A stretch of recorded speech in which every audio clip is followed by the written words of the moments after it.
This is footwork, man. Let's talk. So, over the weekend, Saturday night, you had Sebastian Fundora versus Carlos Ocampo, who fought and lost to Earl Spence several years back by first round KO. And he moved up to the 154-pound division.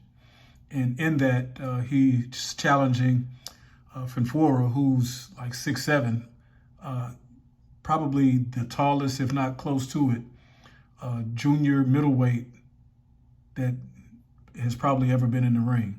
So he's something like 6'7". And that's pretty much his claim to fame, because outside of that, he's not especially skilled in defense, offense, foot placement, timing, any of the categories that you would really judge the skill set of a fighter. So, so he came in. He's undefeated. I think Ocampo's only lost to Earl Spence. Was on a 12-fight win streak coming into this fight, and they came in and they threw down. And this was pretty decent back and forth action early in the fight. You had Sebastian Fundora just kind of measuring and keeping a certain distance against Ocampo, who was kind of coming in and letting his punches go. And if you ask me, he was pretty much the one that was out to an early lead in this fight. And then slowly over the next several rounds, Fundora started to come on. He started to stand chest to chest with Ocampo and bang it out. And for the most part, he got the better of it, heading down the stretch. It was a competitive fight. Some of the rounds could have went either way. And obviously with the way that they judged this fight, every single opportunity where there was a close round, the benefit of the doubt went to Fundora. And this guy, like I said, he's relatively limited compared to some of the other killers that you got in this division. So, he's kind of being hyped up by the network and everything, and that's fine.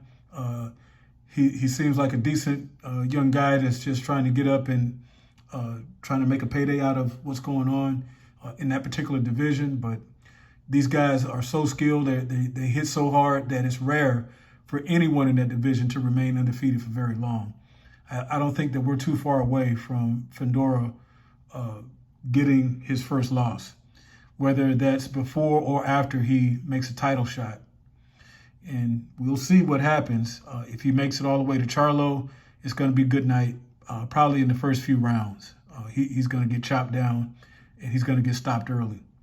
So with that, I think he can still fight probably another year or so, just at the level that he's doing now with these Ocampo guys, with these guys that are,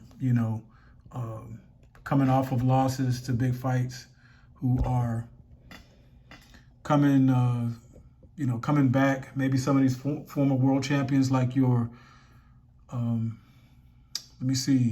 possibly Danny Garcia, since he just moved up. He's relatively small, and he's gonna almost have a foot in a height advantage in that particular fight. And then you got some of the other guys like Tony Harrison, and maybe one or two others that are out there kind of at a similar level. Maybe J-Rock could come back and give him a fight.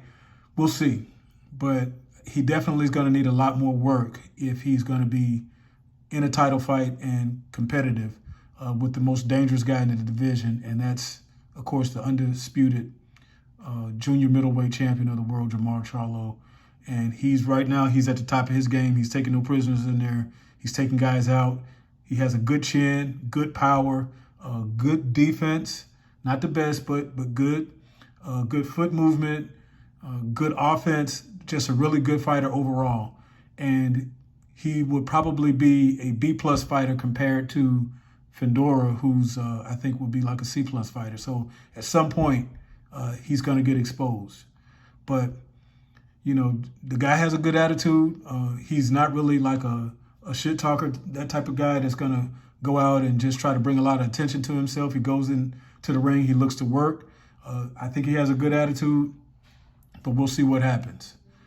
This is Footwork, And we out. Don't forget to like. Don't forget to subscribe.